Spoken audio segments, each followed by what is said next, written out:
7 minutes. That was the window Robert Harris had calculated down to the second factoring and traffic patterns he'd memorized over 3 months of failed attempts to land this meeting. 7 minutes from the intersection of Broad and Fifth to the glass tower, where Foster and Klein waited in a conference room that smelled like leather and decisions. 7 minutes to salvage a career that had been circling the drain since his wife walked out 14 months ago with nothing but a note that read, "I'm sorry." The apology hadn't covered the mortgage, hadn't explained why she'd stopped looking at Chloe the same way after the diagnosis, hadn't left forwarding instructions for the collection agencies that called every Thursday at 6:15, voices professionally sympathetic, until Robert admitted he couldn't pay. His truck coughed at the red light engine, rattling in a way that sounded expensive. The mechanic had quoted $800 for a fix that might last 6 months. Robert had nodded, said he'd think about it, and spent the money on Chloe's prescriptions instead. The truck would hold. It had to. The dashboard clock read 6:47 a.m. Fletcher's message from last night still glowed on his phone screen, words that had kept Robert awake past midnight. "This is your last shot, Harris. Foster and Klein want fresh ideas for their downtown renovation. You miss this meeting, you're done. I've covered for you 5 times in 8 months. There won't be a sixth." Robert knew the subtext. Knew that Fletcher's patience had worn through months ago, that every late arrival and missed deadline had burned through goodwill Robert couldn't afford to lose. The man wasn't cruel, just exhausted by an employee who kept choosing his daughter over punctuality, as if the two could ever be separated. Chloe had been asleep when Robert left Mrs. Patterson's apartment at 5:30, her breathing still rough from the cold that had settled in her lungs 2 weeks ago. The second one this month. The fourth since September.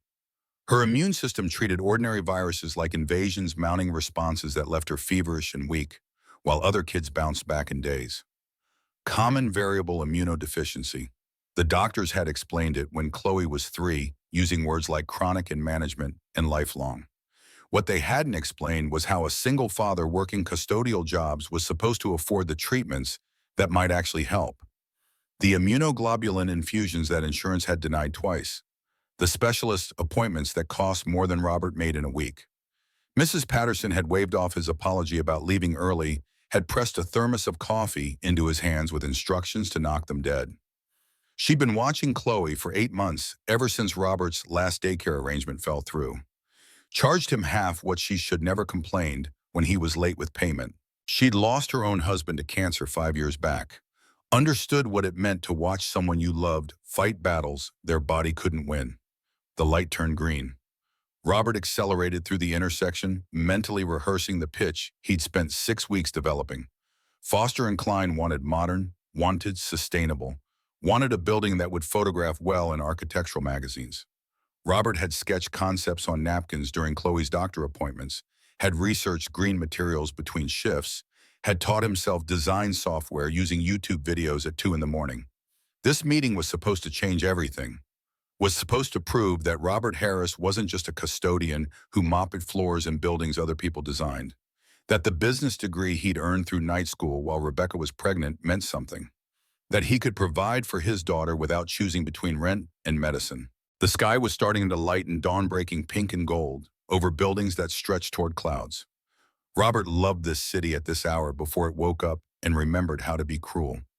The streets belonged to delivery trucks and early commuters, people who understood that survival meant showing up before anyone else. His phone buzzed. Mrs. Patterson's name on the screen made his stomach clench. Robert pulled over, hazards blinking. "Chloe's fever is back. Gave her the children's Tylenol, but she's asking for you, says her throat hurts." Robert's hands tightened on the steering wheel. The fever had been gone for 3 days. 3 days of Chloe smiling over breakfast, coloring pictures at Mrs. Patterson's table, pretending to be a normal 6-year-old instead of a child whose body couldn't remember how to protect itself. He typed back, "Is she drinking water?" The response came immediately, a little. "But Robert, this is the 3rd time this month. She needs to see the doctor." Robert knew. God, he knew. Every morning he watched Chloe struggle through simple tasks that should have been easy. Every night he lay awake calculating costs, moving numbers around in his head like puzzle pieces that didn't fit. The free clinic had a 2-week waiting list. The urgent care clinic wanted $150 up front. The emergency room was a last resort that came with bills he'd still be paying off when Chloe graduated high school. Tell her I love her. I'll be home right after the meeting. He pulled back into traffic, the clock now reading 6:51. 6 minutes. He could make it. Had to make it. The alternative was explaining to Chloe why they were moving again, why she couldn't keep the stuffed animals Mrs. Patterson had given her, because they wouldn't fit in the shelter. Robert had been homeless once right after Rebecca left. 3 weeks sleeping in the truck with Chloe, bundled in the back seat, waking up at 5 to get her cleaned up in gas station bathrooms before daycare. 3 weeks of pretending everything was an adventure, of watching his daughter's confusion slowly harden into something that looked like acceptance. He'd sworn he'd never let that happen again. The intersection of Broad and Fifth came into view. Robert's shoulders started to relax. 3 blocks to the Foster and Klein building, 2 minutes to park, 1 minute to the elevator. He'd be early, would have time to review his notes one final time, to smooth down the collar on his only dress shirt, to transform himself into someone worth investing in. That was when he saw it. The black sedan appeared from nowhere, spinning through the intersection like physics had stopped applying. Tires screamed against asphalt rubber, leaving black streaks on pavement, still wet from overnight rain. The car rotated once, twice, a sickening ballet of metal and momentum that ended when it slammed into a light post with a sound that Robert felt in his chest. The impact crumpled the front end like paper, sent the hood folding upward in a V shape that released a geyser of steam. Glass exploded outward, glittering in the early morning light, before raining down across the intersection. The sedan rocked, once settled, then went silent, except for the hiss of the radiator and the mechanical clicking of a turn signal that kept blinking. Robert's foot found the brake pedal, automatically, his truck stopping diagonal across the lane. Traffic behind him hadn't caught up yet. The intersection was empty, except for the wrecked sedan and the cloud of steam that billowed around it like fog. For 3 seconds, maybe 4, nothing moved. The world held its breath. Then Robert saw the hand. Small fingers pressed flat against the rear window, the glass spiderwebbed with cracks that made the hand look fractured. The fingers were pale, almost translucent in the morning light, and they were spreading slowly across the glass. Reaching, searching, desperate. Robert's brain processed details in fragments. The sedan was expensive, German, probably the kind that cost more than he'd make in 2 years. The rear window had child safety features, which meant the person inside couldn't get out without help. The hand was smaller than Chloe's, which meant young. Very young. The hand slipped down the window, leaving a thin smear of red. Robert's phone buzzed again. Fletcher's name appeared on the screen, the message visible without opening. "Where are you?" Foster and Klein are in the conference room. 6 minutes had become 4, maybe 3. Robert looked at the wrecked sedan, looked at his phone, looked at the glass tower 3 blocks away, where 2 men waited to decide whether Robert Harris was worth their time. The hand appeared again at the window palm, pressed, flat fingers splayed wide. A child's hand. Robert killed the engine. The choice wasn't really a choice at all. He left his truck in the middle of the lane hazard, still blinking, and ran toward the sedan. His shoes hit pavement in rhythm with his heartbeat, each step closing the distance between safety and something he couldn't name. Behind him, other cars were starting to arrive at the intersection, their headlights illuminating the scene. The driver's side door was caved inward, the metal twisted in ways that suggested the impact had been worse than it looked.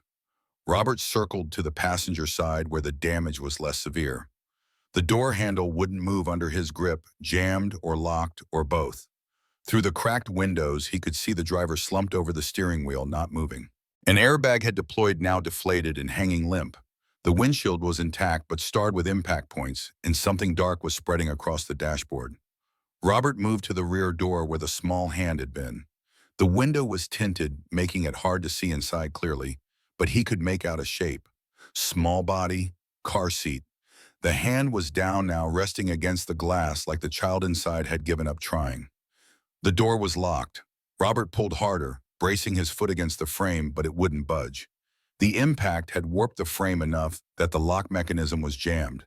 His phone buzzed in his pocket. He ignored it. Robert looked around for something to break the window with, spotted a loose chunk of asphalt from the light post impact. He picked it up, felt the weight of it, calculated angles. If he broke the window wrong, glass would shower the child inside. If he broke it right, he'd have seconds to reach through and unlock the door before the sharp edges became a problem. He wrapped his jacket around his hand, positioned himself at the corner of the window, where the structural damage looked worst, and brought the asphalt down in a controlled strike. The window held for a moment, cracks spreading like lightning, then gave way. Glass fragments cascaded down, most falling outward, some inward. Robert used his wrapped hand to clear the worst of the edges, then reached through to unlock the door. The mechanism clicked. The door opened. The smell hit him first, chemical and sharp. Airbag deployment left a residue that burned the nose mixed with something else. Gasoline, maybe? Or antifreeze. Something that shouldn't be in the air. The girl in the car seat couldn't have been more than 5. Dark curls matted against her forehead, skin pale enough that Robert could see the blue veins beneath. Her eyes were half closed, unfocused, and her lips had taken on a grayish tint that Robert recognized from 3 years of emergency room visits with Chloe. Not enough oxygen. Shock, maybe. Internal injuries, almost certainly. The girl wore a school uniform, blue blazer with gold trim, the kind private schools required for students whose parents could afford to care about dress codes in elementary school. A name tag dangled from the lapel, but Robert didn't look at it. Knowing made things complicated. Knowing created connections that he couldn't afford right now. The car seat's 5-point harness was designed to save lives, but it was also keeping the girl trapped at an angle that couldn't be helping her breathing. Robert's fingers found the release mechanism, pressed the red button. The straps went slack. He slid one hand behind the girl's head, supporting her neck, the way the paramedics had shown him when Chloe's fever seizure had landed her in an ambulance. The girl's head lolled against his palm, trusting in the way unconscious people did. Or dying people. Robert pushed the thought away, focused on extracting her from the seat without making anything worse. The car seat was wedged tight against the doorframe, the impact having shifted everything several inches to the right. He had to angle the girl out carefully, one shoulder at a time, mindful of the broken glass still clinging to the window frame. She was lighter than Chloe, lighter than she should have been. Robert cradled her against his chest, one arm under her knees, the other supporting her back. Her head rested in the crook of his neck, breath shallow and quick against his skin. He could feel her heartbeat, rapid and fluttering like a bird's. Behind him, voices started calling out. Other cars had stopped, people were emerging. Someone was shouting about calling 911. The modern reflex reaching for phones instead of action. Robert understood it. Most people didn't know what to do in a crisis, were afraid of making things worse. Chose documentation over intervention. But sometimes documentation came too late. Robert's truck was still running in the intersection. He carried the girl toward it, moving as fast as he dared, aware that every jostle could be doing damage he couldn't see. Internal bleeding, spinal injuries, concussion. The list of possibilities ran through his head in the clinical language he'd learned from too many doctor visits. Someone grabbed his arm, a man in a business suit, phone in hand. "The ambulance is coming, you shouldn't move her." Robert shook off the grip. "There's no time." "How do you know?" "Because I have a daughter who's been dying slowly for 3 years, and I know what almost gone looks like." Robert didn't say it out loud, just kept moving toward his truck. The man shouted something else, but the words dissolved into the general noise of the intersection. Car alarms and concerned voices and the hiss of the sedan's ruined engine. Robert settled the girl in the passenger seat, pulled the seatbelt across her carefully. Her eyes flickered open, briefly focused on nothing, then closed again. A thin line of blood traced from her hairline down on her temple, following the curve of her cheek before disappearing into the collar of her blazer. He shut the door as gently as possible, circled to the driver's side. His hands shook as he gripped the steering wheel. Shock catching up, adrenaline starting to metabolize into something that felt like terror. The hospital was 6 blocks east. Robert knew the route, had driven it enough times that he could navigate it blind. County General had the only pediatric emergency room within 20 minutes, had doctors who knew how to handle children who arrived with minutes to spare. 4 minutes until the Foster and Klein meeting started. 3 minutes if traffic was bad. Robert's phone was buzzing continuously now, trapped in his pocket, Fletcher's name presumably flashing with increasing urgency. Calls, texts, maybe voice messages, explaining in careful corporate language how disappointed the clients were, how Robert had burned his last bridge, how this was exactly why people like him stayed at the bottom. The girl coughed, a wet sound that brought up something dark. Her hand curled into a fist against the seat, gripping with surprising strength. Robert pressed the accelerator harder than the truck, like the engine whining in protest. The intersection disappeared behind him, replaced by streets that were starting to fill with morning traffic. He ran two yellow lights that should have been red, ignored stop signs. When cross traffic was clear, drove like someone being chased. The girl's breathing was getting worse. Shorter gaps between inhales, a wheeze that suggested fluid where it shouldn't be. Robert had heard that sound before during one of Chloe's pneumonia scares. Lungs filling with what the body couldn't clear. He reached over, adjusted the girl's position slightly so gravity might help. Her head tilted toward him, dark curls falling across her face. She looked like Chloe had at that age before the illness had stolen the roundness from her cheeks. Before Robert had learned to calculate every decision in terms of cost versus necessity. County General appeared ahead, the emergency entrance, marked by red signs and an ambulance bay that was currently empty. Robert didn't bother with parking, just drove straight up to the doors and killed the engine. The truck shuddered into silence. He lifted the girl out carefully, her body limp in his arms. She felt too light, too fragile, like something that might break if he held her wrong. Her blazer had fallen open, revealing the name tag he'd been avoiding. Harper Ashford, 5th grade, Ashford Academy. The name meant nothing to Robert. Ashford was common enough. The academy could have been one of a dozen private schools scattered across the city, each one a universe away from the public schoolroom where Chloe attended when she wasn't too sick to go. The emergency room doors hissed open automatically. Two nurses looked up from their station, registered Robert and the child in his arms, and moved with practiced efficiency. No questions, yet just action. A gurney appeared from somewhere, clean white sheets that Robert lowered the girl onto, with hands that were starting to shake in earnest now. One nurse, older with gray streaking through dark hair, pulled back in a tight bun, began checking vitals. The other, younger with kind eyes, started cutting away the blazer to check for injuries. Robert stood back, suddenly useless, his role complete now that professionals had taken over. The older nurse fired questions without looking at him, her hands moving in quick, sure patterns. What happened? Car accident. The sedan hit a light post. She was in the back seat. How long ago? Robert checked his watch, surprised to find 10 minutes had passed since he'd first seen the crash. It felt like longer, felt like hours compressed into moments. Maybe 10 minutes. She was unconscious when I got her out. Any visible injuries besides the head wound? I don't know. I just got her out and drove. The younger nurse looked up. You did the right thing. Ambulance response time is 15 minutes in morning traffic. You saved her life getting her here this fast. Robert wasn't sure about that. Wasn't sure about anything except that his phone had stopped buzzing, and the meeting with Foster and Klein had started 8 minutes ago, and his daughter was home sick, and everything was falling apart in real time. The older nurse straightened, made eye contact with Robert for the first time. We need guardian information. Parents' emergency contacts. I don't know. I just found her in the car. Was there a driver? Yes, unconscious. Still in the vehicle when I left. The nurse exchanged glances with her colleague, some silent communication passing between them. Someone will need to go back to the scene, get identification, notify the family. The younger nurse pulled out a phone. I'll call it in. Patient is a minor, approximately 5 to 6 years old, presenting with head trauma and possible internal injuries. Driver status unknown. Need police and second ambulance to scene. Robert listened to the clinical description of the girl he'd carried, the way medical professionals stripped emotion from crisis. The older nurse had started an IV line, was calling for a doctor, and the gurney was already moving toward the double doors that led deeper into the emergency room. Before they disappeared, the girl's hand slipped off the side of the gurney, hanging limp. Her fingers were still curled, still gripping at nothing. Robert stood in the fluorescent glare of the waiting room, the smell of disinfectant and fear mixing into something familiar. He'd stood in rooms like this before, watching Chloe get wheeled away for tests and treatments and procedures that insurance barely covered. Rooms where time moved differently, where minutes stretched into hours, and hope became a negotiation with odds. His phone buzzed, not Fletcher this time.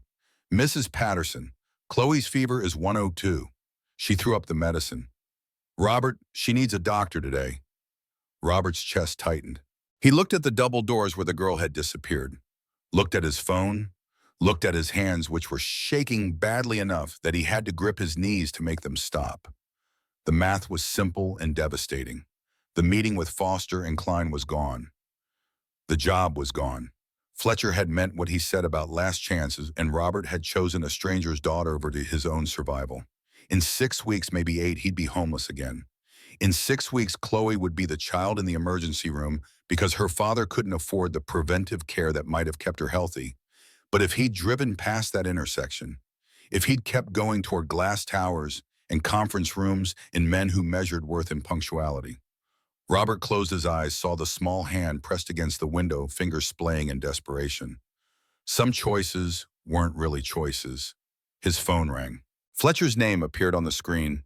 The photo a snapshot from a company barbecue 2 years ago, when Robert had still believed that hard work mattered more than circumstances, when he'd thought that being good at his job would be enough. Robert answered. Fletcher's voice came through, sharp and cold, each word enunciated with the precision of someone who'd been rehearsing this conversation. "Where the hell are you, Harris?" The question didn't expect an answer, was more accusation than inquiry. Robert spoke anyway, his voice rougher than he intended. "There was an accident. A little girl, she needed help. I'm at County General." Silence stretched between them, filling with implications. Then Fletcher laughed, a sound completely absent of humor, brittle and mean. "An accident. That's what you're going with." Robert's free hand curled into a fist. "I'm not going with anything. It's what happened. A car crashed at the intersection. There was a child inside. She was hurt." The line crackled with Fletcher's breath heavy and angry. "Foster and Klein just walked.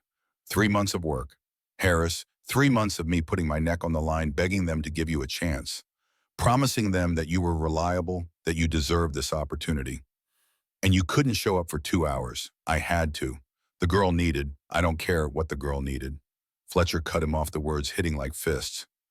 "I don't care about your daughter's medical issues. I don't care about your transportation problems.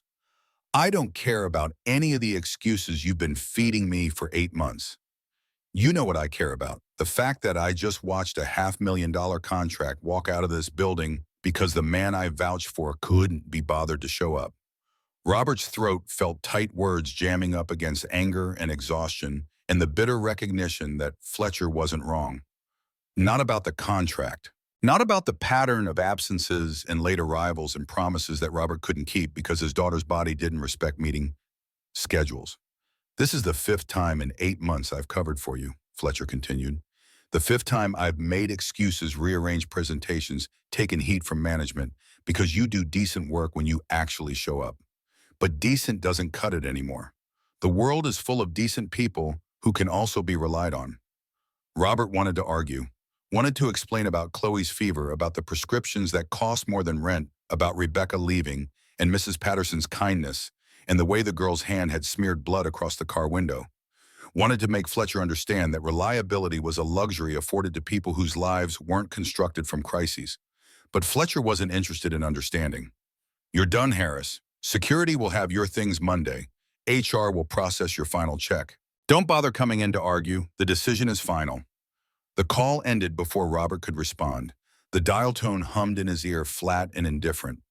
Robert stood there, phone pressed against his face, watching the double doors, as if the girl might reappear to validate his choice, as if saving one life could somehow justify destroying his own.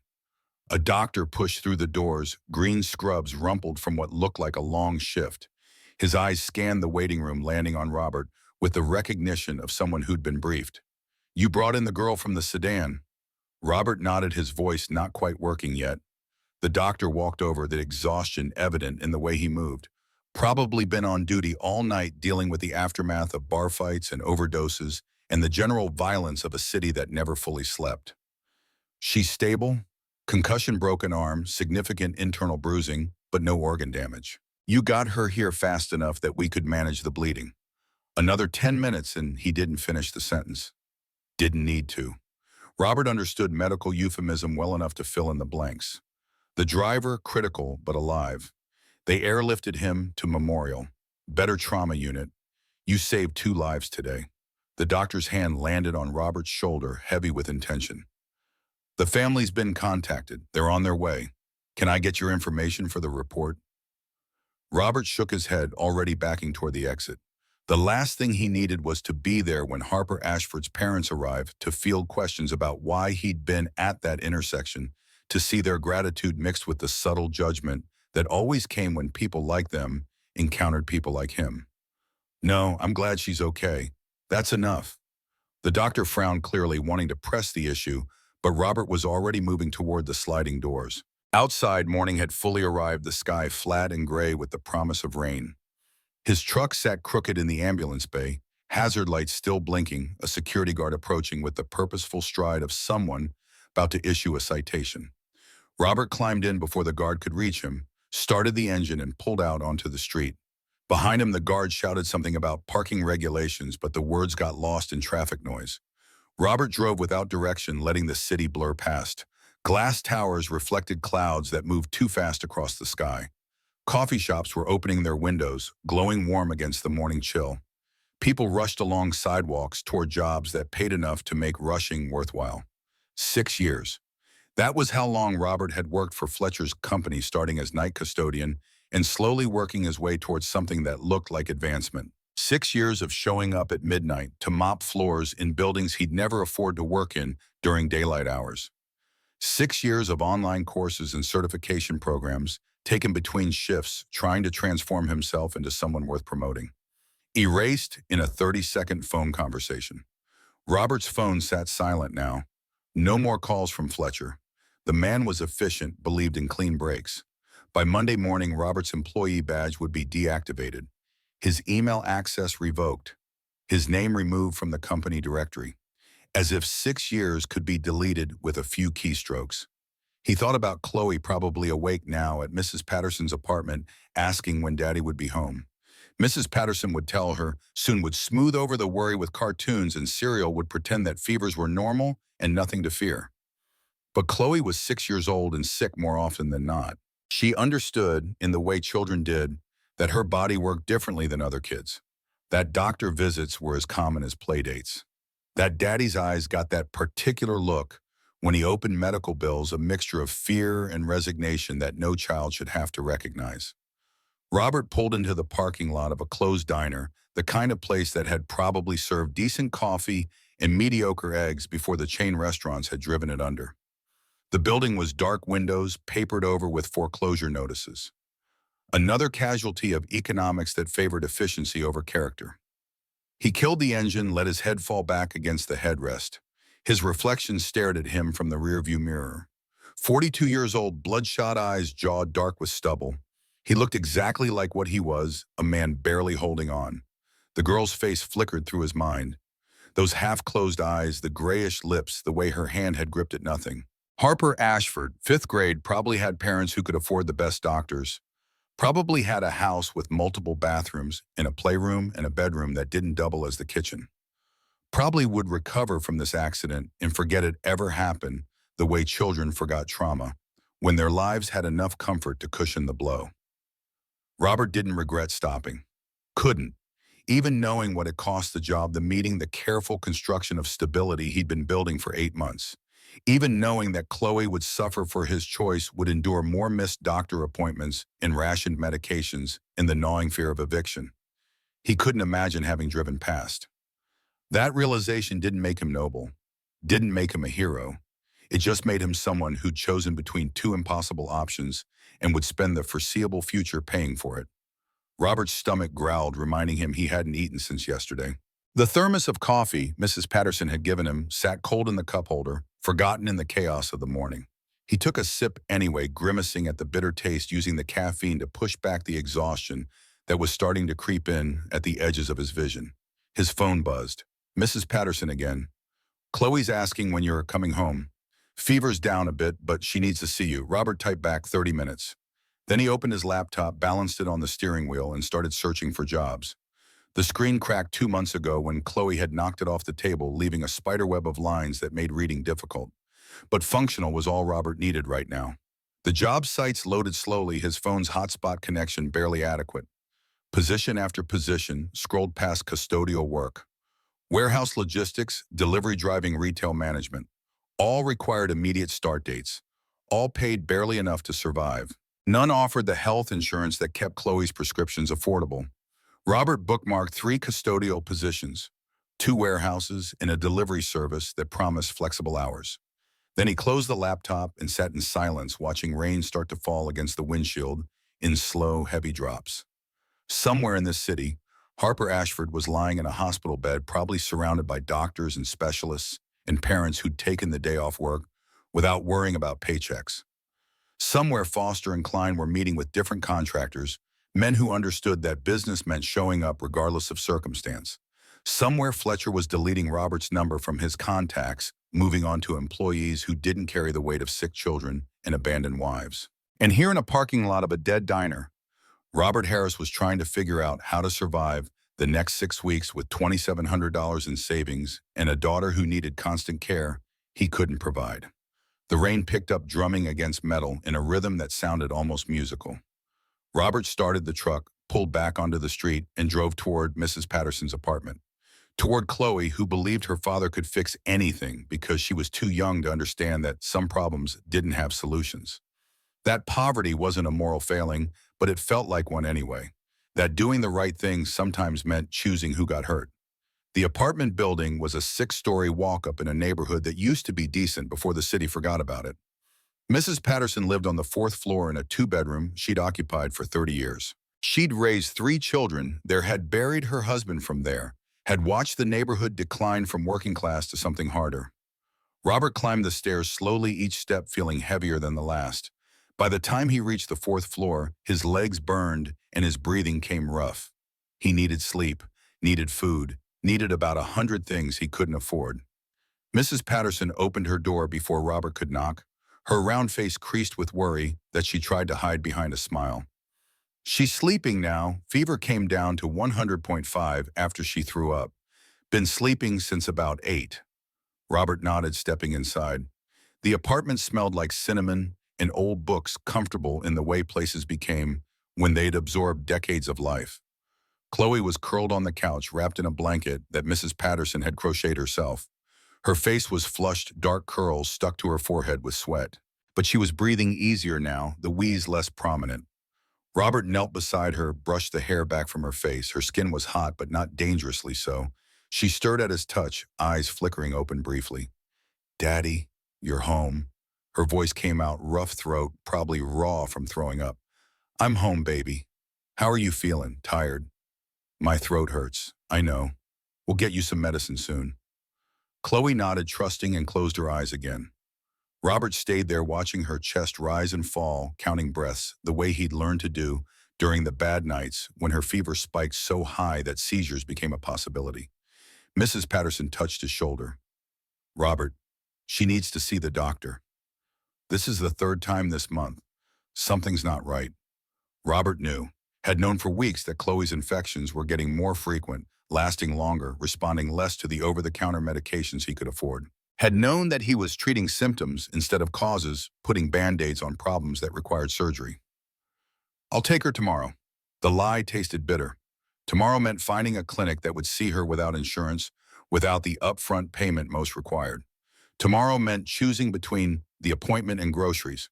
Tomorrow meant another call to his mother in Florida, asking for money he knew she couldn't spare, hating himself for asking. Mrs. Patterson's hand tightened on his shoulder, not buying it. "I can loan you something. Not much, but no." The word came out harder than Robert intended. He softened. "You've done enough. I'll figure it out." Mrs. Patterson looked at him with eyes that had seen this pattern before in neighbors and friends and family members who said they'd figure it out and then didn't, who let pride override survival until it was too late. But she nodded, stepped back. The medicine she threw up was the last of the children's Tylenol. "You'll need to get more." Robert mentally calculated. $8 at the pharmacy. Add that to the list. "Thank you for watching her this morning. I know it was early. Anytime." "You know that." Robert carefully lifted Chloe, blanket and all. She made a small sound of protest but settled against his chest, her head heavy on his shoulder. She smelled like fever sweat in Mrs. Patterson's lavender soap. The walk to their apartment felt longer than it was. Robert lived 1 floor down at the end of a hallway that smelled perpetually of cooking grease and mildew. Their apartment was a studio masquerading as a 1-bedroom, the division created by a curtain Robert had hung from tension rods.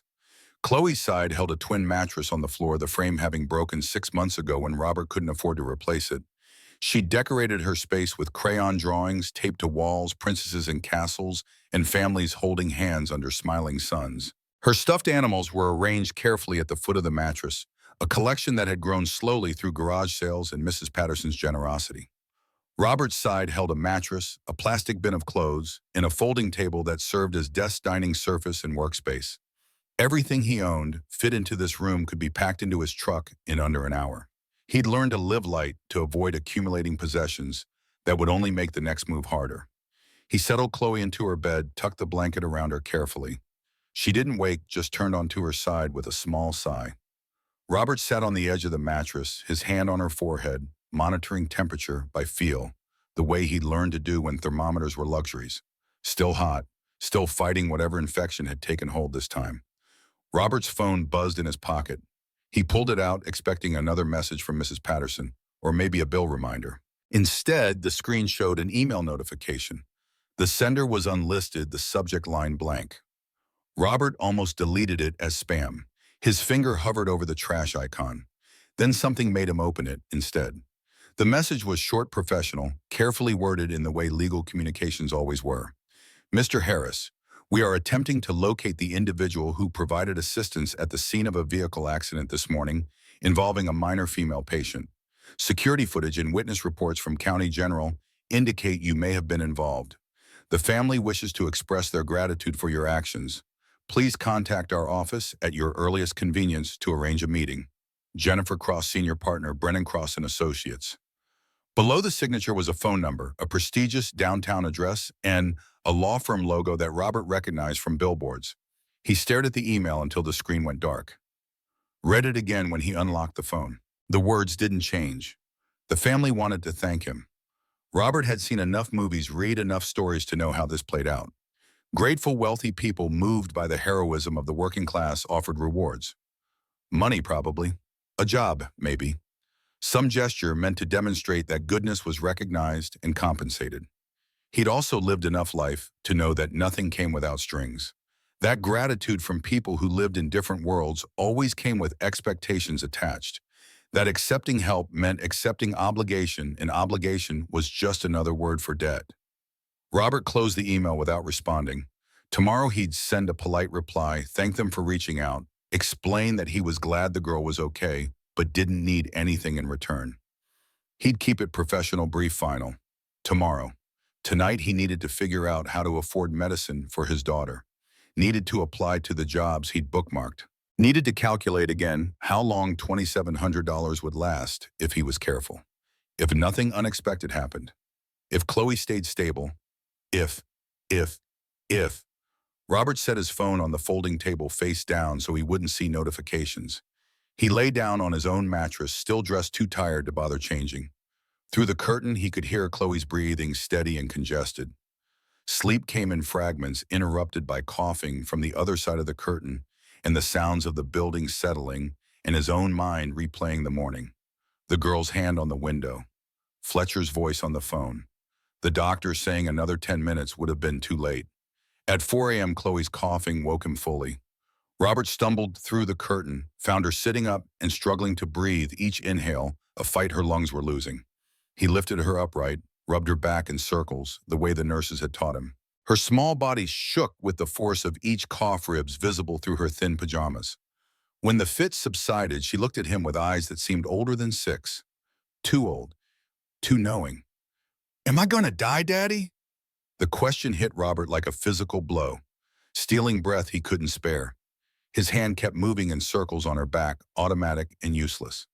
No, baby. No, you're going to be fine. I promise. It was the worst kind of lie, the kind parents told to comfort children when comfort was all they had left to give. The kind that protected kids from truths too heavy for small shoulders. The kind that Robert had sworn he'd never tell because lies created trust that shattered when reality arrived. But what else could he say? That her body was failing because he couldn't afford the treatments that might help. That insurance companies had decided her life wasn't worth the cost. That every day was a negotiation between hope and statistics. Chloe nodded, believing because she had to. Because 6-year-olds couldn't process the alternative. She lay back down, her breathing still rough but calmer now. Robert stayed beside her, one hand on her shoulder until exhaustion pulled her back under. By morning, her fever had spiked to 103. Robert checked it 3 times with the thermometer he'd bought at a dollar store, hoping each reading would be different. They weren't. He called the free clinic, got an automated message about their hours, pressed the option for scheduling. A receptionist answered on the 4th ring, her voice bright and practiced.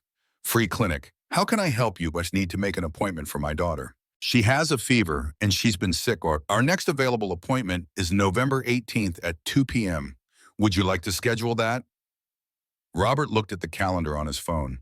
November 18th was 2 weeks away. 14 days of watching Chloe struggle, of rationing medicine, of hoping the infection didn't turn into something worse. That's the soonest. I'm sorry, sir. We're running at capacity. I can put you on the cancellation list if something opens up sooner. Robert took the appointment, took the cancellation list option, and hung up, feeling hollower than before. 2 weeks. In 2 weeks, Chloe could be hospitalized. In 2 weeks, the infection could spread to her lungs again, could turn into pneumonia that required the kind of care that came with bills he'd spent years paying off. He called the hospital, next got transferred 4 times before reaching someone who could discuss billing. The conversation was brief and devastating. Without insurance, the upfront cost for an emergency room visit would be $1,500. Additional costs would depend on treatment required. $1,500 was more than half his savings, more than he could justify spending when rent was due in 2 weeks, more than seemed possible when the number in his bank account was all that stood between his daughter and the street. Robert hung up, sat on the edge of his mattress with his head in his hands. Chloe was still sleeping, the fever making her restless. She kicked at her blanket, murmured something incoherent, and settled again. His phone sat on the table screen, dark. The email from Jennifer Cross waited in his inbox, unopened since last night. Robert stared at it, at the promise of gratitude from people who lived in a world where $1,500 was a nice dinner instead of an impossible sum. He picked up the phone, put it down, picked it up again. Pride was a luxury. Robert had understood that for years, had swallowed it repeatedly to ask for help from his mother, from Mrs. Patterson, from social workers and clinic administrators, and anyone who might provide relief. Pride didn't keep children healthy, didn't pay for antibiotics, didn't matter when weighed against survival. But this felt different. Accepting help from Jennifer Cross, from the family of the girl he'd saved, came with implications that made Robert's stomach clench. It meant admitting he couldn't handle this alone, meant accepting that his heroism, if it could even be called that, had been performed by someone who needed rescuing himself. It meant becoming a story these people would tell at dinner parties. The poor custodian who saved our daughter. Can you believe he was on his way to a job interview? We gave him money, of course. It was the least we could do. Robert understood narratives, understood how wealth turned people into characters. He'd spent years being invisible to the people whose buildings he cleaned, had listened to conversations that treated service workers like furniture. He knew what it meant to be someone else's charity case, their feel-good story, their evidence of basic human decency. But Chloe coughed again, a sound that rattled with fluid, and pride became abstract next to the concrete reality of a child who needed a doctor today. Robert opened the email, read it again, and dialed the number before he could talk himself out of it. The phone rang twice before a professional voice answered. Brennan Cross and Associates, how may I direct your call? Jennifer Cross, please. This is Robert Harris returning her call. One moment. Classical music filled the line, something baroque and expensive sounding. Robert waited, his free hand gripping his knee hard enough to hurt. The music cut off. Mr. Harris, thank you for calling back. This is Jennifer Cross. Her voice was crisp, confident, the kind that came from years of winning arguments in rooms where winning mattered. Robert could picture her tailored suit, expensive haircut, office with a view of the city. You sent me an email about the accident yesterday. Yes, I represent the Ashford family. We're very eager to speak with you in person to express our gratitude for what you did for Harper. I'm glad she's okay. But I don't need anything, just wanted to make sure she recovered. Jennifer Cross didn't miss a beat. I understand, Mr. Harris, and I appreciate your modesty. However, the family would really like to meet with you. Perhaps we could schedule something later this week. A brief meeting, no obligations. Just an opportunity to say thank you properly. Robert looked at Chloe, at the flush across her cheeks, at the way her breathing came too fast.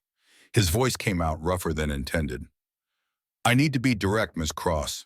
My daughter is sick. She needs to see a doctor today, and I can't afford it. If your clients want to help, that's what I need. Not a meeting, not gratitude, just help getting my daughter medical care. The silence on the line stretched long enough that Robert thought the call had dropped. Then Jennifer Cross spoke again, her voice different now, sharper, more focused. Where are you located, Mr. Harris? Robert gave her the address. I'm going to arrange for Dr. Patricia Whitmore to see your daughter this afternoon at 3 p.m. Dr. Whitmore is a pediatric immunologist, one of the best in the state. I'll text you the address. Whether or not you choose to meet with the Ashford family after that is entirely up to you. But your daughter will be seen today, and all costs will be covered. Robert's throat felt tight. Why would you do that? Because you saved Harper's life, Mr. Harris? And because Ms. Ashford understands what it means to have a sick child and insufficient resources. Consider this the beginning of a conversation, not the end of one. The call ended before Robert could respond. 30 seconds later, a text arrived with an address in the medical district, an appointment time, and a brief message: Dr. Whitmore is expecting you. Don't be late. Robert sat in the dim light of his apartment, phone in hand, feeling like he'd just made a deal he didn't fully understand.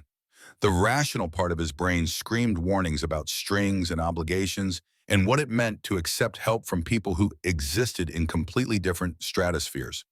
But Chloe coughed again, and rational became irrelevant next to the text message promising a doctor who specialized in immunology, next to the possibility that his daughter might get actual treatment instead of Band-Aid solutions. Robert called Mrs. Patterson and explained that he needed her to watch Chloe for a few more hours. He showered in the rust-stained tub, put on his only clean shirt, and woke Chloe gently. She looked up at him, eyes glassy with fever. Where are we going to see a doctor, baby? A good one who's going to help you feel better. Chloe nodded, too tired to question. Robert dressed her carefully, choosing the outfit that was least worn, the one with fewest visible stains. He brushed her hair, wiped her face with a cool cloth, tried to make her presentable for doctors who probably wouldn't notice or care about the poverty evident in every thread. The drive to the medical district took 20 minutes through traffic that moved like sludge. Robert's truck rattled and coughed its own protest, the engine making sounds that suggested expensive repairs he couldn't afford. He ignored it, focused on the address Jennifer Cross had sent, on the possibility that this afternoon might change something.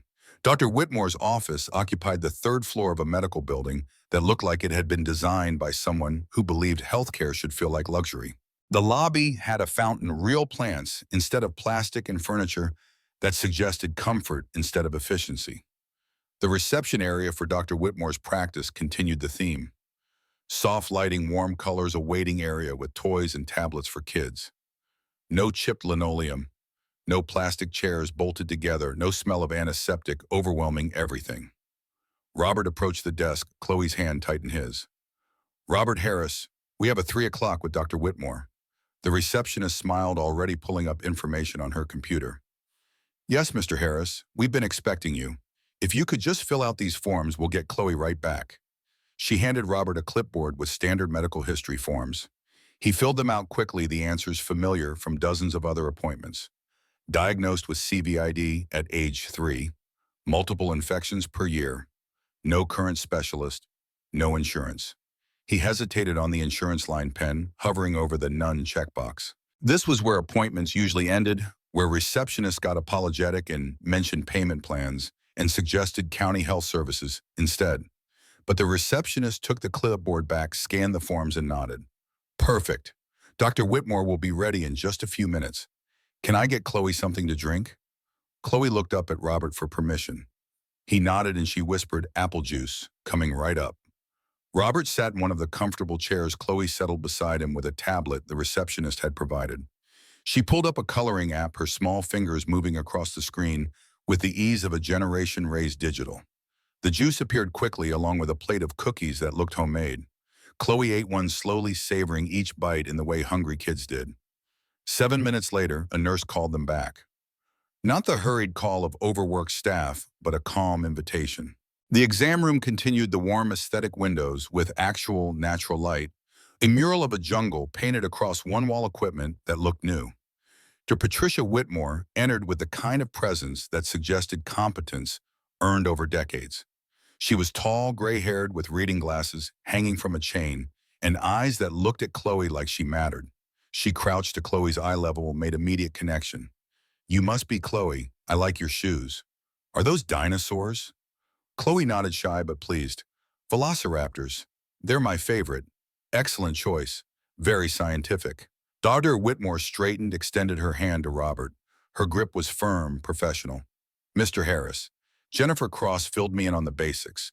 Let's take a look at this young lady and see how we can help." The examination was thorough in ways Robert wasn't used to. No rushing, no sense that 10 other patients waited in other rooms. Dr. Whitmore listened to Chloe's lungs for a long time, asked detailed questions about infection, frequency, reviewed what medical records Robert could provide from his phone. Finally, she sat down, her expression serious but not grave. "Okay, Chloe's CVID is more severe than optimal. Her IgG levels are critically low, which is why she's getting sick so frequently. She should be on immunoglobulin replacement therapy, IVIG infusions every 3 to 4 weeks. Has anyone suggested this before?" Robert's throat felt tight. "Once, about 2 years ago, insurance wouldn't cover it." Dr. Whitmore's expression flickered with something that looked like anger, quickly controlled. "That's absurd. IVIG is standard of care for CVID. Without it, Chloe is essentially living without a functioning immune system, vulnerable to every pathogen she encounters." She turned to her computer, began typing rapidly. "I'm prescribing the IVIG treatments starting next week. We'll schedule them here every 3 weeks. We'll also do a full immunology workup to make sure we're not missing any complications. For right now, she needs antibiotics for this current infection. I'm sending the prescription to the pharmacy downstairs." Robert opened his mouth, the familiar words forming, "I can't afford this." But Dr. Whitmore continued before he could speak. "Jennifer Cross's office has handled the financial arrangements. This is all covered, Mr. Harris. You just focus on getting Chloe better." She rested a hand on Chloe's head, her touch gentle. "You're going to feel a lot better soon, sweetheart. I promise." Robert carried Chloe out an hour later with a prescription bag in one hand and discharge papers in the other. The papers outlined a treatment plan that looked like something from a different universe. Weekly appointments, specialty tests, medications Robert could actually pronounce.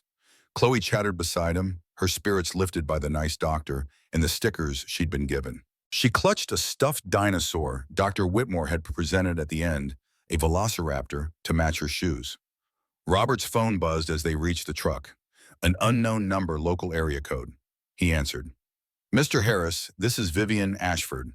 I wanted to personally thank you for what you did for Harper. I'd like to meet with you tomorrow morning at 9 to discuss how we can properly express our gratitude. My office at Ashford Tower. If you're unable to make it, please let Jennifer Cross know." The name meant nothing at first. Then Robert remembered the name tag on Harper's blazer, Harper Ashford. Remembered the email mentioning the Ashford family. Remembered with a jolt that made his stomach drop the building he'd cleaned for 3 years. Ashford Tower, downtown's premier commercial space. 60 stories of glass and steel that Robert had mopped, vacuumed, and polished from midnight to 6 a.m. The building that housed Ashford Enterprises, though Robert had never thought much about who owned it. Building ownership existed in a different stratosphere from the people who maintained them. The building owned by the mother of the girl he'd saved. The mother whose company employed Fletcher's firm. The mother who presumably signed the checks that had paid Robert's wages until yesterday. The irony was so complete it felt scripted. Robert's voice came out carefully neutral. "I can be there, thank you. I look forward to meeting you." The call ended. Robert stood in the parking lot, Chloe tugging at his hand, asking if they could go home now. The prescription bag felt heavy in his hand, full of medications that should have been impossible to afford. He'd saved the daughter of the woman who'd effectively fired him. And now that woman wanted to meet, wanted to express gratitude, wanted presumably to offer something that would make this story feel complete. Robert loaded Chloe into the truck, buckled her carefully, and drove home through traffic that felt surreal. 24 hours ago, he'd been desperate and unemployed, watching his daughter get sicker while his savings dwindled. Now he had an appointment with a pediatric immunologist, a bag of prescriptions, and a meeting scheduled with one of the wealthiest women in the city. The math didn't add up. The pieces didn't fit. And Robert had lived long enough to know that when things seemed too good to be true, they usually were. But Chloe was humming in the back seat, clutching her new dinosaur, her fever already starting to break from the antibiotics. And for the first time in months, Robert allowed himself the dangerous possibility of hope. Ashford Tower looked different at 9 in the morning than it had at midnight. Robert stood on the sidewalk, staring up at 60 stories of glass and steel that reflected a sky-threatening rain. The last time he'd entered through these doors, he'd worn a custodian's uniform and carried cleaning supplies. Now he wore his only dress shirt collar faintly worn at the edges and carried nothing but the weight of questions he couldn't answer. The lobby gleamed with the particular sheen of wealth maintained at expense. Marble floors caught the light from chandeliers that probably cost more than Robert would earn in a decade. A security desk anchored the center, staffed by men in suits, who looked at visitors with the practiced assessment of people paid to distinguish between those who belonged and those who didn't. Robert approached, aware of how his shoes looked against the polished floor, aware of the security guard's eyes cataloging details worn shirt cheap, watched the slight tremor in his hands that exhaustion produced. "Robert Harris, I have a meeting with Ms. Ashford at 9. The guard checked his computer expression, shifting from skepticism to professional courtesy in the space of a keystroke. 58th floor executive suite. Elevators on your right. No questions. No additional verification. Just smooth admission into a world Robert had only seen from the maintenance side. The elevator was brass and mirrors designed to make occupants feel important. Robert watched his reflection multiply infinitely in the polished surfaces, each iteration looking more out of place than the last. The ascent took less than a minute, but felt like crossing borders between countries that didn't share languages. The 58th floor reception area belonged in a museum. Floor-to-ceiling windows overlooked the city, sprawled below, glass towers catching morning light. Furniture that was clearly expensive, the kind where comfort and aesthetics merged into statements about taste. Abstract paintings on walls, colors that probably meant something to people who studied art. A receptionist sat behind a curved desk, her makeup perfect, her smile practiced. "Mr. Harris, Ms. Ashford is expecting you. However, Ms. Cross would like to speak with you first, if you'll follow me." She led Robert down a hallway lined with photographs of buildings, each one presumably part of the Ashford Empire. Hotels, office complexes, residential towers. Evidence of wealth accumulated through transforming skylines. The receptionist stopped at a conference room, gestured Robert inside. "Ms. Cross will be right with you. Can I get you anything? Coffee, water?" "I'm fine." The door closed with a soft click, leaving Robert alone in a room designed for decisions. A table that could seat 12 leather chairs, windows offering views that made the city look manageable, controllable, small. Robert remained standing, too aware of how sitting would look like acceptance of something he hadn't agreed to yet. The door opened. Jennifer Cross entered with the presence of someone accustomed to winning, her silver hair cut sharp as a blade, her suit expensive enough to broadcast competence. She carried a folder leather-bound and thick. "Mr. Harris, thank you for coming." Her handshake was firm, brief, professional, in the way that established hierarchy without stating it. "Please sit." Robert sat on the edge of a chair, muscles tense. Jennifer settled across from him, placed the folder on the table between them. "I wanted to speak with you before Ms. Ashford because I believe in transparency. When someone saves a CEO's daughter, due diligence becomes necessary. Not because we doubt your intentions, but because we need to understand context." She opened the folder, turned it to face Robert. The first page was his driver's license photo. The second was his employment history. The third was medical records he didn't remember signing releases for. "You investigated me." The words came out flat, stripped of the anger Robert felt building in his chest. Privacy invasion dressed up as prudence. His life reduced to documents these people could review over coffee. Jennifer didn't flinch. "Yes. Ms. Ashford wanted to understand who saved her daughter's life, and what we found was illuminating." She pulled out additional pages, laid them in a row like evidence. Robert Harris, age 42, daughter Chloe, age 6, diagnosed with common variable immunodeficiency at age 3. Wife Rebecca, whereabouts unknown as of 14 months ago. Employment history, 5 jobs in 3 years, each one ending due to attendance issues related to your daughter's medical needs. Most recent position terminated yesterday for missing a scheduled meeting. Robert's jaw tightened. Hearing his failures cataloged in corporate language made them feel simultaneously more and less real. Evidence of inadequacy documented and assessed. Jennifer continued, her tone shifting to something that almost resembled empathy. Current financial status, $2,700 in savings. Rent is $800 monthly. Outstanding medical debt, approximately $43,000, most of it in collections. Your daughter requires treatments costing $15,000 per year minimum, which you cannot afford. You are by any reasonable measure drowning. The word hung in the air between them. Drowning. Robert had never articulated it that way, had always framed his situation as managing or coping or surviving. But drowning was accurate. Drowning captured the sensation of going under repeatedly, of fighting for air that became scarcer with each breath. What do you want from me? His voice came out rougher than intended, exhaustion bleeding through the attempt at composure. Jennifer leaned back, studying him with eyes that had probably assessed hundreds of people in rooms like this, deciding who deserved investment, who represented risk, who could be useful. Ms. Ashford wants to offer you a position. Facility Operations Manager at Ashford Tower. Starting salary, $90,000 per year. Full benefits, including comprehensive health insurance for you and your daughter. Effective immediately. The numbers didn't process correctly. $90,000 was more than double anything Robert had ever earned. Was the kind of money that made problems solvable instead of manageable. Was enough to afford apartments in neighborhoods where Chloe could play outside without Robert worrying about broken glass. Additionally, Jennifer continued, Ms. Ashford will cover all outstanding medical expenses for Chloe, past and future. The treatments Dr. Whitmore recommended will be fully funded.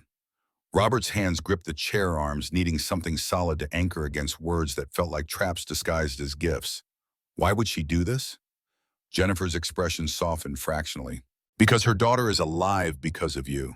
Because Ms. Ashford understands what it means to lose everything.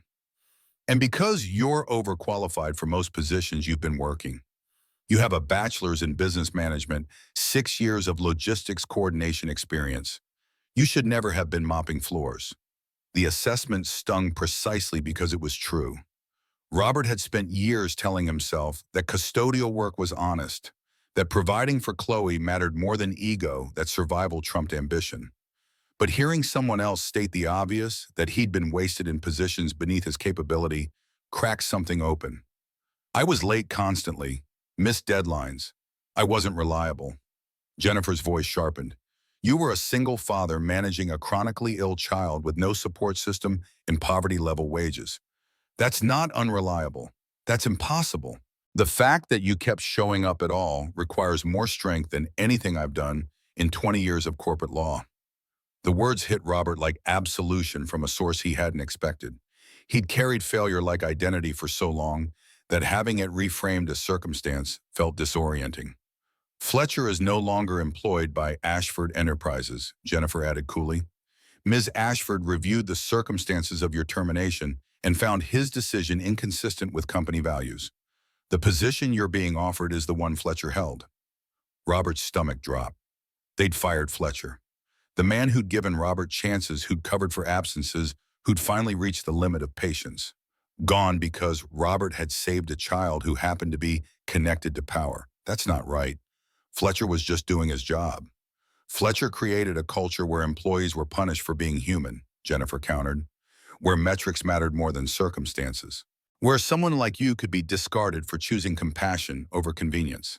Ms. Ashford is determined to change that, starting with personnel decisions that reflect different values. She closed the folder, folded her hands atop it. You'll report directly to Ms. Ashford's executive team. Your role will be transforming operational culture company-wide. It won't be easy. You'll face resistance from managers who preferred Fletcher's approach. But if you accept, you'll never have to choose between your daughter and your career again. Robert sat with the offer, turning it over in his mind like an object examined for flaws. The salary solved immediate problems. The insurance saved Chloe's life. The position provided stability Robert hadn't experienced since before Rebecca left. But accepting meant becoming someone's redemption story. Meant being evidence that Vivian Ashford was good, that wealth could be benevolent, that systems worked when the right people intervened. It meant his suffering would be repackaged as narrative, his struggles transformed into lessons about gratitude and second chances. I need to think about it. The words came out before Robert fully decided to say them, instinct, pushing back against acceptance that felt too easy. Jennifer nodded unsurprised. Of course. But Mr. Harris, your daughter needs ongoing medical care starting immediately. Dr. Whitmore has scheduled her first IVIG treatment for next week. Whether or not you accept the position that treatment is covered. Ms. Ashford wants you to understand this isn't transactional. She extended her hand again. She's waiting in her office. Whatever you decide, she wants to meet you in person.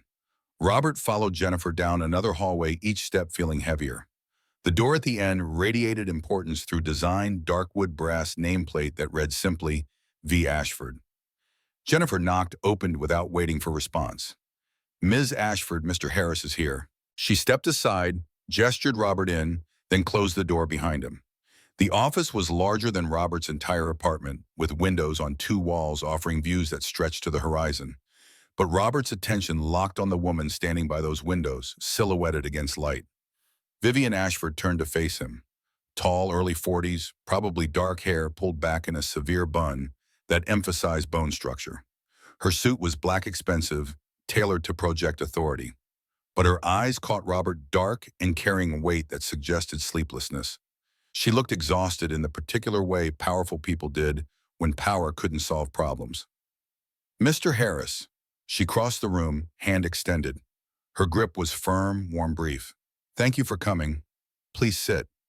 She gestured toward a sitting area by the window's furniture arranged for conversation rather than intimidation. Robert sat hyper-aware of how out of place he looked against leather and teak.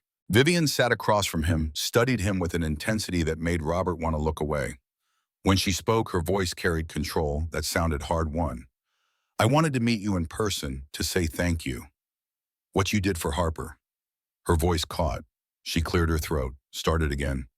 You saved my daughter's life. I don't know how to properly express what that means. Robert shifted uncomfortably, the gratitude feeling heavier than anger would have. Anyone would have done the same thing. Vivian's expression sharpened. That's demonstrably untrue. Security footage shows 4 cars passed the accident before you stopped. 4 people who decided their morning was more important. You didn't. You stopped, got Harper out, got her to the hospital in time, and you did it knowing you'd lose your job. Robert looked away toward windows that showed a city built on choices between self-interest and sacrifice. It wasn't really a choice. I couldn't leave her there. No, Vivian said quietly. You couldn't, which is precisely why I wanted to meet you. She leaned forward, elbows on knees, posture incongruous with her suit. Robert, I need you to understand something. I built this company from nothing. Worked 80-hour weeks for 15 years. Made money, created jobs, told myself what I was doing mattered. And then Harper almost died, and I realized that all of it, every deal, every contract, every building with my name on it, none of it would have meant anything if she'd been gone. Her voice cracked slightly on the last word. She paused, regained control. You gave me back the only thing that actually matters. And in return, the company I built fired you for it. I wasn't fired by you. Your manager made that call. Fletcher worked for me, Vivian countered. This company's culture, its willingness to throw away good people because they're dealing with impossible circumstances. That's on me. I created a system that punished you for doing the right thing. That's unacceptable. She stood, walked back to the window, silhouetted again, smaller somehow. Jennifer told you about the position we're offering. Facility operations manager, 90,000 full benefits. But I need you to know it's not charity. I reviewed your qualifications. You're overqualified for most positions you've been working. You should have been in management years ago. Robert's voice came out hollow. I was unreliable, missed deadlines, was late constantly. Vivian turned and her expression was fierce enough that Robert straightened involuntarily. You were a single father managing a severely ill child with no support system and poverty-level wages. That's not unreliable. That's impossible. And the fact that you kept showing up, kept trying, kept choosing your daughter over everything else, that takes more strength than anything I've ever done. The words landed like blows, each one cracking through defenses Robert had built from shame and exhaustion. He felt his throat tighten, felt tears threaten in ways he hadn't allowed since Rebecca left. You don't know me. You don't know what kind of employee I'd be. Vivian returned to her chair, sat with posture that suggested decision already made. I know you risked everything to save a stranger's child. I know you'd do anything for your daughter. I know you have every reason to be bitter, to have given up. And instead, you're here still trying. That tells me everything I need to know. She paused, let the words settle. This isn't about gratitude, Robert. It's about recognizing that the system I created is broken if it rewards people like Fletcher and discards people like you. I want to change that, and I need someone who understands what it means to be on the other side of corporate indifference. Robert sat with the offer with the implications stretching beyond salary and benefits. She wasn't just offering a job. She was offering purpose, asking him to transform the culture that had crushed him, to become the conscience, as Jennifer had said, that this place had been missing. What's the catch? Vivian smiled, expression warming fractionally. The catch is that you're going to face resistance. Managers who preferred Fletcher's efficiency metrics, board members who will question the cost of policy changes, employees who will assume you got this position through pity rather than merit. You'll have to prove yourself daily. It won't be easy. She leaned forward again. But if you accept, I can promise you'll never have to choose between your daughter's health and your career again. You'll have resources to make real changes, and you'll help ensure we never fire another person for choosing compassion over convenience. Robert closed his eyes, felt exhaustion warring with something that might have been hope. When he opened them, Vivian was watching him with an expression that suggested she understood exactly what he was weighing. When would I start? Vivian's smile widened. How about Monday? Robert nodded the decision, feeling less like choice than surrender to inevitability. Monday. Vivian extended her hand again. Robert took it, felt the grip linger longer this time, sealing something that felt more significant than employment. Welcome to Ashford Enterprises. Robert, let's build something better. The first morning arrived with the disorientation of displaced persons. Robert stood in front of Ashford Tower at 7:45 a.m., wearing a suit Jennifer Cross's assistant had delivered Saturday afternoon. The suit fit better than anything Robert had owned, tailored precisely expensive enough that he'd checked the price tag twice. The lobby guards recognized him, now nodded respectfully instead of assessing for threats. The elevator carried him to the 58th floor with the same smooth efficiency, but this time Robert belonged.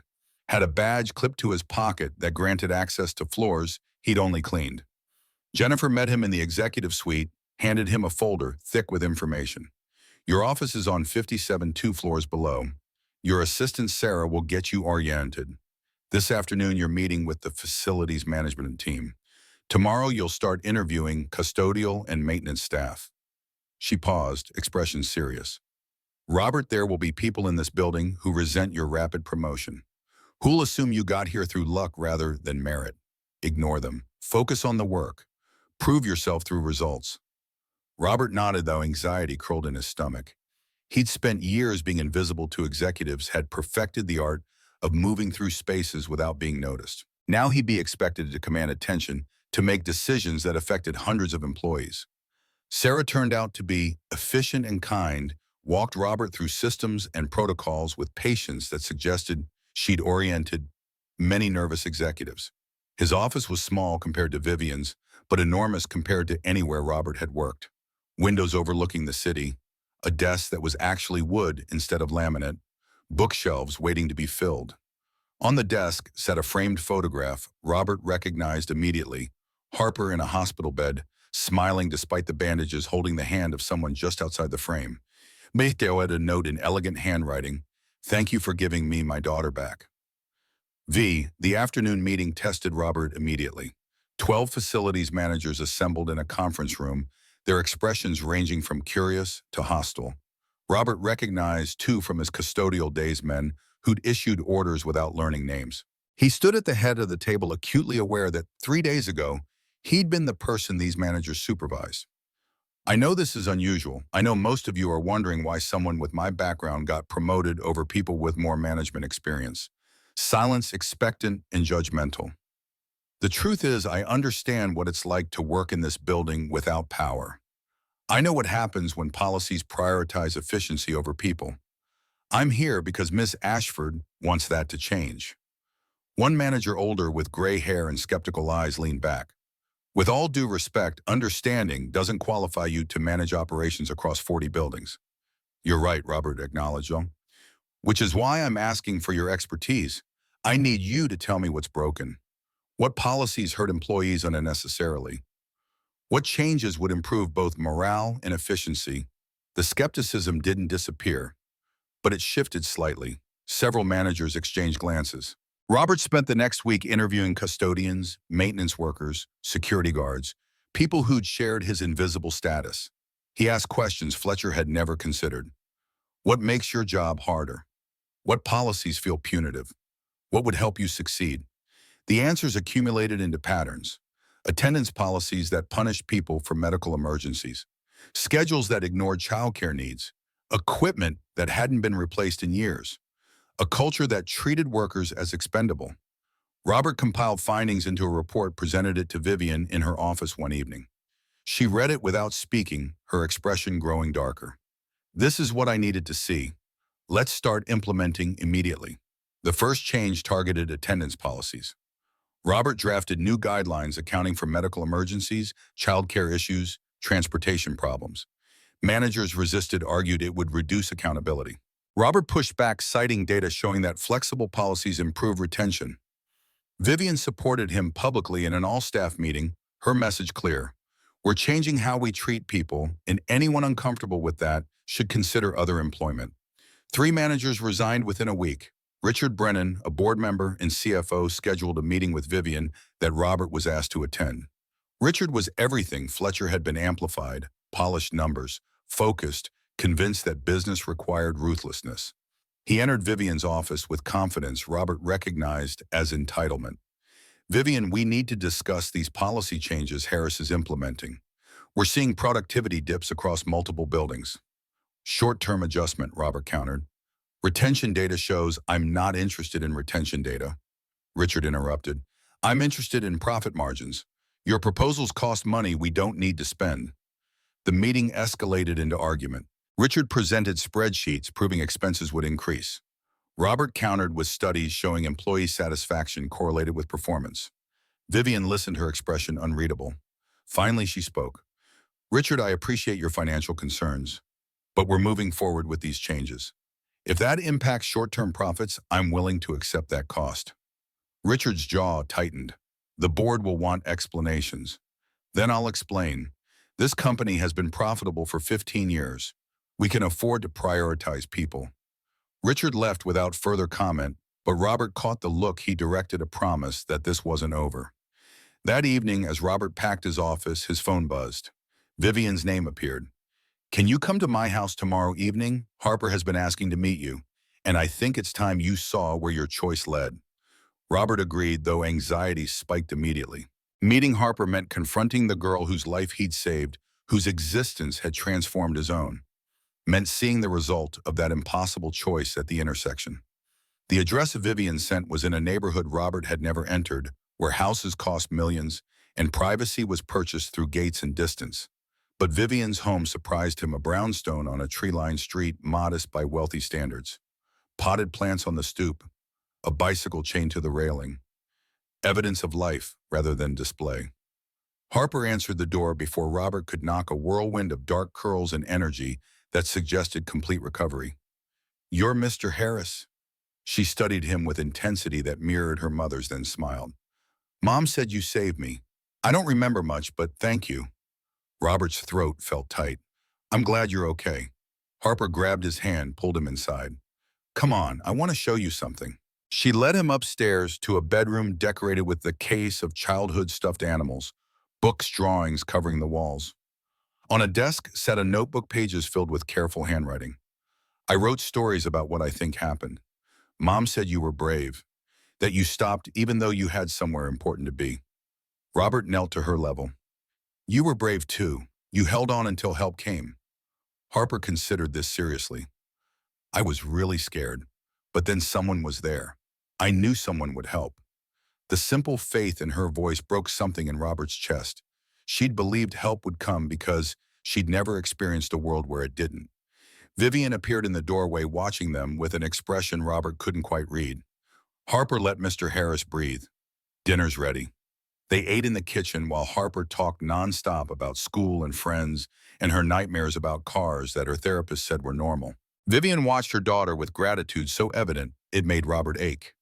After dinner, after Harper had gone to bed, Vivian poured wine and led Robert to the living room. She still has nightmares 3 times a week, refuses to ride in the car sometimes, but she's alive, and that's because of you. Robert stared into his wine. I just did what anyone— Stop, Vivian interrupted gently. Stop minimizing it. You made a choice that cost you everything. Let me acknowledge that. Silence settled between them, comfortable in ways Robert hadn't expected. How's it going at the office, really? Robert told her about Richard's opposition, about managers who resisted change, about the slow progress of transforming culture. Vivian listened, then said something that would stay with Robert for years. Changing systems is harder than building them. But you're the right person for this, because you know what it costs when systems fail. The words felt like validation Robert hadn't known he needed. As he drove home that night, past buildings he'd once cleaned and neighborhoods he'd once been invisible in, Robert understood that he hadn't just saved Harper's life. He'd given himself permission to stop drowning, to believe he deserved better, to transform survival into purpose. The work ahead would be difficult. Richard would push back. Managers would resist.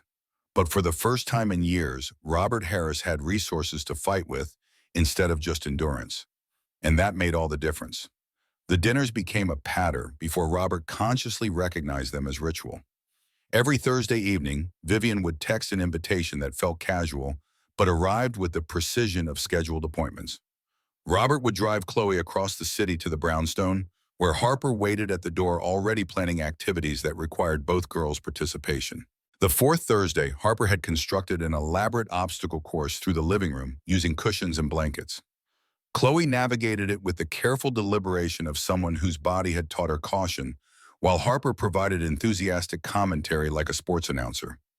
Vivian and Robert watched from the kitchen, preparing dinner together in a rhythm that had developed without discussion. Vivian chopped vegetables with the efficiency of someone who'd learned to cook as necessity rather than hobby. Her movements were precise, economical, nothing wasted. Harper's therapist says the nightmares are improving. Only twice this week. Robert stirred sauce the mechanical motion, giving his hands purpose. That's good. Chloe's infections have decreased since starting IVIG. Dr. Whitmore says her immune response is finally functional. They spoke in the language of parents managing medical complexity, a vocabulary that created immediate understanding. Both knew what it meant to watch children suffer. Both carried the particular exhaustion of vigilance that never fully rested. Harper's laughter echoed from the living room, followed by Chloe's quieter giggle. The sound made Vivian pause, knife hovering over cutting board. I forgot what that sounded like. Her being completely happy without fear underneath. Robert understood. Chloe's laughter had carried weight for years, always shadowed by the knowledge that joy cost energy she couldn't spare. But lately, since the treatment started, since stability had replaced crisis, her laughter sounded lighter. Sounded like childhood was supposed to sound. Dinner conversations ranged across topics that revealed histories neither had fully shared. Vivian spoke about building her company from a single property investment, about the years she'd worked 100-hour weeks to prove herself in industries that dismissed women. About Harper's father, who'd left when pregnancy threatened his political aspirations, who sent checks but never visits. Robert talked about Rebecca's departure, about the note that had said sorry without explaining why. About the years before Chloe got sick, when he'd believed that degree and determination would be enough. About learning that systems crush people regardless of their worth. These conversations happened in fragments. Revelations emerging between serving food and clearing plates. Truths exchanged in the comfortable spaces where performance wasn't required. The sixth Thursday, Richard's opposition escalated into crisis. Robert arrived at the office Monday morning to find an email from the board requesting his presence at an emergency meeting. The subject line read, Operational Cost Review. Jennifer Cross intercepted him before the meeting, her expression grim. Richard leaked your policy changes to the business press. There's an article questioning whether Ashford Enterprises is prioritizing sentiment over profitability. The board wants answers. Robert's stomach dropped. The conference room held 12 board members' faces ranging from curious to hostile. Richard sat at the far end, expression carefully neutral in a way that broadcast victory. Vivian stood at the head of the table, her posture rigid with controlled anger. We're here to address concerns about recent operational changes. Robert, please present your findings. Robert distributed the report he'd spent weeks compiling data showing retention improvements, productivity increases, cost savings from reduced turnover. He spoke without notes, voice steady despite hands that wanted to shake. The changes we've implemented have reduced employee turnover by 32% across all facilities. Recruitment costs have decreased proportionally. Employee satisfaction surveys show significant improvement, which correlates directly with performance metrics. Richard interrupted, voice smooth. But overall, operational costs have increased by 7%. That's nearly $3 million annually. Can you justify that expense to our shareholders? Robert met his gaze directly. I can justify treating people with basic dignity. Yes. The question is whether this board values short-term profit margins over creating a sustainable, ethical workplace. Several board members shifted uncomfortably. Richard's expression hardened. Ethics don't pay dividends, Mr. Harris. Perhaps your background hasn't prepared you for the realities of corporate governance. The condescension was deliberate, designed to remind everyone that Robert didn't belong in this room, that his promotion was charity rather than merit. Vivian's voice cut through the tension, cold and sharp. Richard, I've tolerated your resistance because I value dissenting opinions. But questioning Robert's qualifications crosses a line. His background is precisely why he's qualified to make these changes. She turned to address the full board. I founded this company believing that success and ethics weren't mutually exclusive. If this board disagrees, if you'd prefer a CEO who prioritizes profit over people, I'll resign and you can find someone who shares Richard's values. Silence filled the room, heavy with implications. Board members exchanged glances, calculating risks. Vivian had built this company, had delivered consistent returns for 15 years. Replacing her meant uncertainty that none of them wanted. Finally, the board chair spoke. That won't be necessary, Vivian. We support your leadership. However, we'd like quarterly reviews of these policy impacts to ensure they're delivering promised results. Vivian nodded, expression revealing nothing. Acceptable. Robert will provide those reports. The meeting adjourned. Richard left without speaking, but the look he directed at Robert carried clear message. This isn't over. That evening, Vivian called Robert to her office after most employees had departed. She stood by the window, silhouette against city lights, posture suggesting exhaustion. I'm sorry you had to endure that. Richard's behavior was unacceptable. Robert joined her at the window, maintaining careful distance. He's not wrong about the costs. We are spending more. Vivian turned to face him, expression fierce. Some costs are worth bearing. You've proven that culture change is possible. Don't let people like Richard make you doubt that. The intensity in her voice surprised Robert, carrying emotion beyond professional investment. He studied her face, saw something beneath the CEO armor. Vulnerability that power usually concealed. Why does this matter so much to you? It's more than Harper. Vivian's jaw tightened, then relaxed as she made some internal decision. Because I built this company by being ruthless, by sacrificing relationships and health and anything that didn't serve growth. And I told myself it was necessary, that success required that level of commitment. She paused, choosing words carefully. Then Harper almost died, and I realized I'd been wrong about everything. That all the buildings and money and prestige meant nothing compared to what I'd almost lost. You gave me a second chance to be the person I should have been all along. The confession hung between them, creating intimacy that felt dangerous. Robert recognized the moment as threshold, understood that responding honestly would shift their relationship beyond professional boundaries. I didn't save Harper for you. I saved her because leaving her wasn't possible for me. I know, Vivian said softly. That's why it matters. You didn't calculate cost versus benefit. You just did what was right, even when it destroyed you.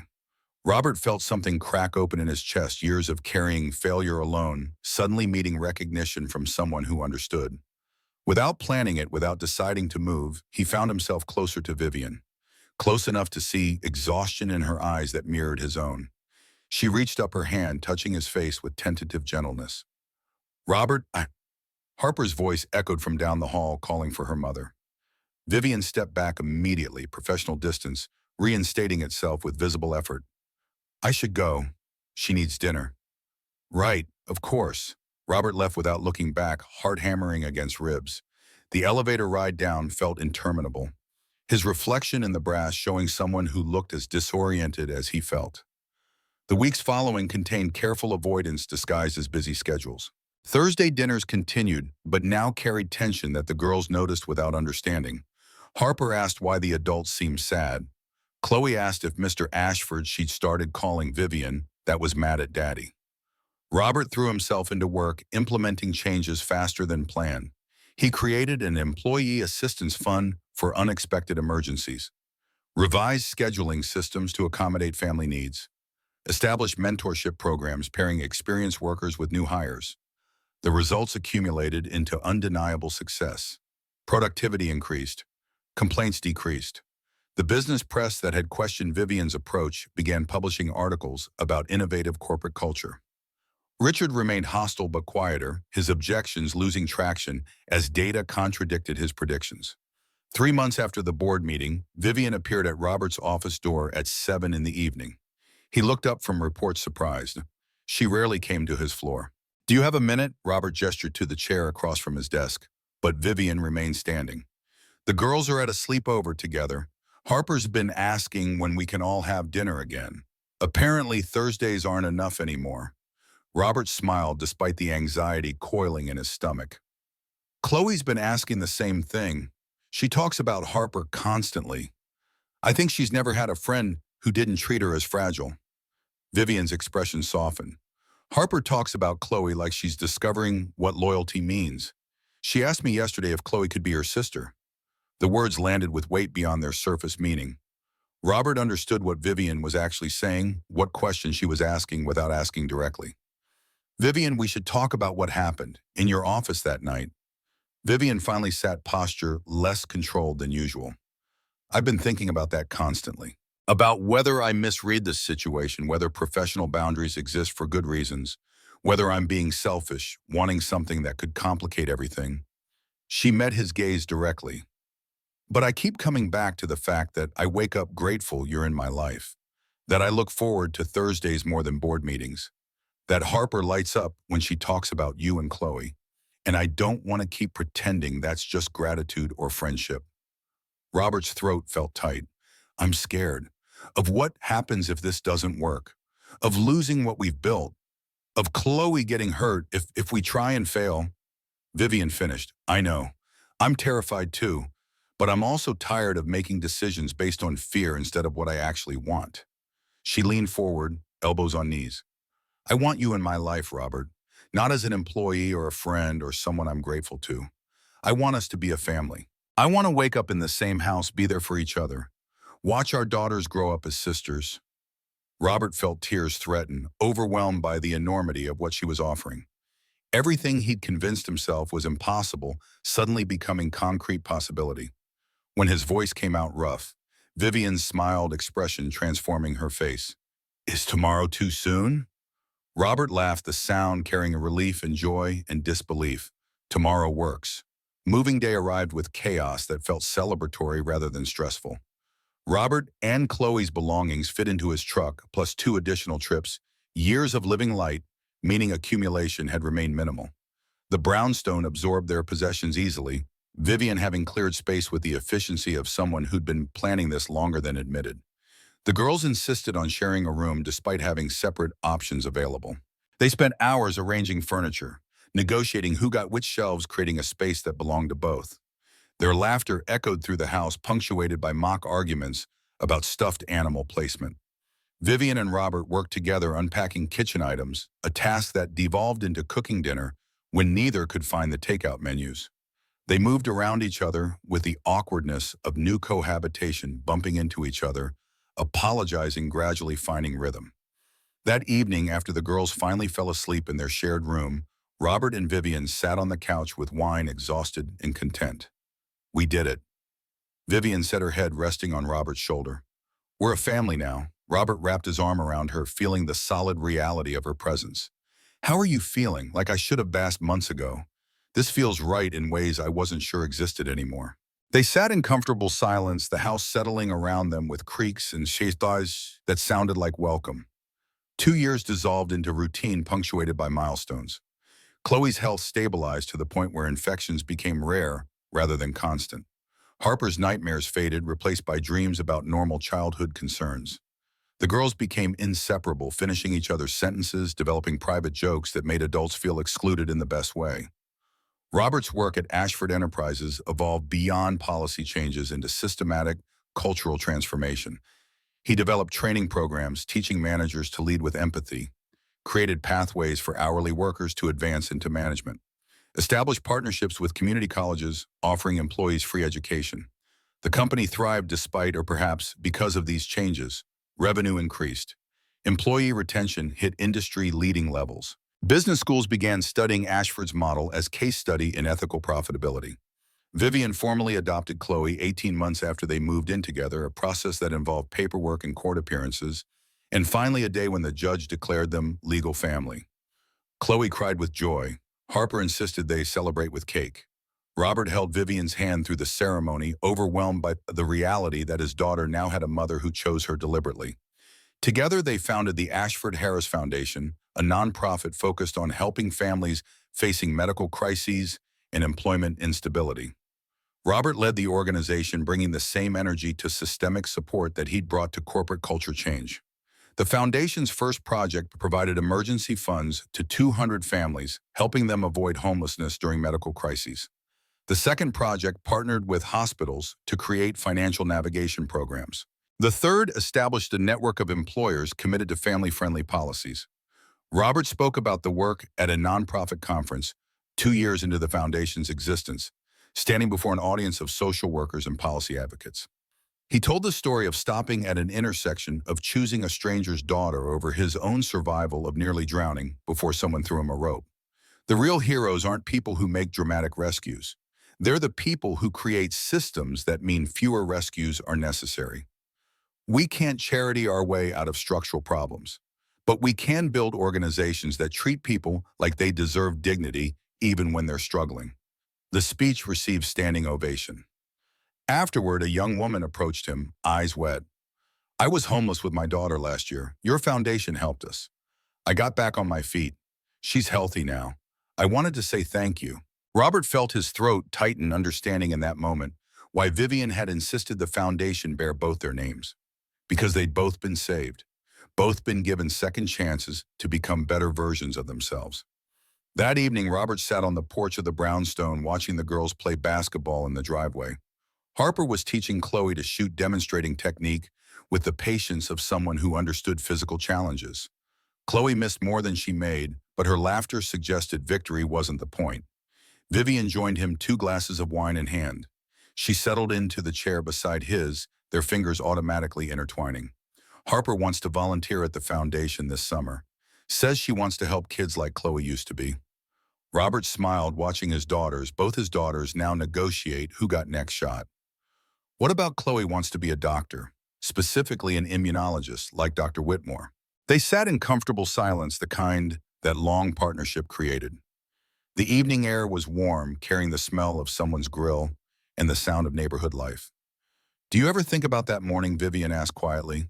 "About what would have happened if you'd kept driving?" Robert considered the question he'd asked himself countless times. "I think about it constantly, about all the ways that choice could have gone differently. But I don't regret stopping. Even knowing what it cost at the time, I couldn't have driven past." Vivian squeezed his hand. "I'm grateful you couldn't. Not just because you saved Harper, because you showed me what actually matters. You gave me permission to stop being the person I thought I had to be and become who I actually wanted to be." Robert turned to look at her, this woman who'd transformed his life, not through charity, but through recognition, who'd seen past failure to potential, who'd chosen him deliberately, completely, permanently. "I spent years believing that accepting help was weakness, that real strength meant doing everything alone. You taught me that sometimes the bravest thing you can do is admit you can't survive alone." The words felt like truth. He'd been avoiding recognition that survival had required vulnerability he'd spent years resisting, that drowning alone wasn't noble, just destructive. Chloe scored a basket, shrieked with joy. Harper celebrated like championship had been won, wrapping her sister in a hug that lifted her off the ground. They tumbled to the driveway, laughing, comfortable in physical affection that came from years of shared space. Robert watched them, felt tears press against his eyes. These girls who'd both almost been lost, who'd been saved by luck and choice, and the determination of people who refused to accept that some lives mattered less than others. They're going to change the world, those two. Vivian's smiled expression, carrying certainty Robert recognized as faith. They already have, just by existing, just by showing us what's worth fighting for. The evening deepened into night, street lights flickering on neighbors calling children inside. Harper and Chloe came up to the porch breathless and happy, negotiating for 10 more minutes that became 20. Eventually, Vivian called them in for showers and homework. The girls groaned but complied, their voices echoing through the house as they debated bathroom order. Robert and Vivian remained on the porch holding hands, watching the streets settle into darkness. Tomorrow would bring foundation work and company meetings and the ordinary complexities of family life. But tonight there was just this peace earned through struggle, happiness built on foundations of mutual recognition, family created by choice rather than accident. Years ago, at an intersection on a morning that changed everything, Robert Harris had made an impossible decision, had chosen compassion over survival, had risked everything for a stranger's child, had learned the hardest lesson existence could teach. That sometimes doing the right thing costs more than you can afford to pay. That nobility doesn't protect against consequences. That heroes often end up destroyed by their heroism. But he'd also learned something else, something that had taken longer to understand. That accepting help when you're drowning isn't weakness. That letting people save you requires courage equal to saving others. That the bravest act is admitting you cannot survive alone. Robert Harris had saved a CEO's daughter from a fatal crash, but she'd saved him back in ways that mattered more than either had initially understood. And together they'd built something neither could have created alone, a life where compassion didn't cost everything, where struggling didn't mean failing, where family meant people choosing each other deliberately, completely, permanently. That was the real story, the one worth telling, the one that mattered long after headlines faded and memories blurred. Not the dramatic rescue, but the slow, difficult, beautiful work of building lives that deserved living. Harper appeared at the door. "Dad, Mom, we finished homework. Can we watch a movie?" Robert stood, extended his hand to Vivian. She took it, rose with the grace of someone comfortable in her own skin. Together they walked inside toward daughters who waited in rooms glowing warm against the night, toward lives they'd fought to build, toward futures that felt possible, because someone had chosen compassion over convenience. The door closed behind them, sealing family in warmth, in light, in love, earned through courage neither had known they possessed. Outside, the street continued its rhythm. Cars passed, neighbors lived their lives. The city moved forward with indifference that had always characterized its existence. But inside the brownstone on the tree-lined street, four people who'd all been saved in different ways sat together watching a movie, sharing popcorn, building memory that would outlast any of them individually. And that, Robert thought as Chloe's head grew heavy against his shoulder, was everything that mattered. Not the dramatic moments, but the quiet accumulation of ordinary joy, the privilege of choosing who you loved and being chosen in return. He looked at Vivian across the couch, met her eyes in the flickering television light. She smiled, expression carrying everything words couldn't capture: gratitude and love and recognition that some intersections changed everything forever. Robert smiled back, tightened his arm around Chloe, and let himself believe in the impossible possibility of happiness that lasted.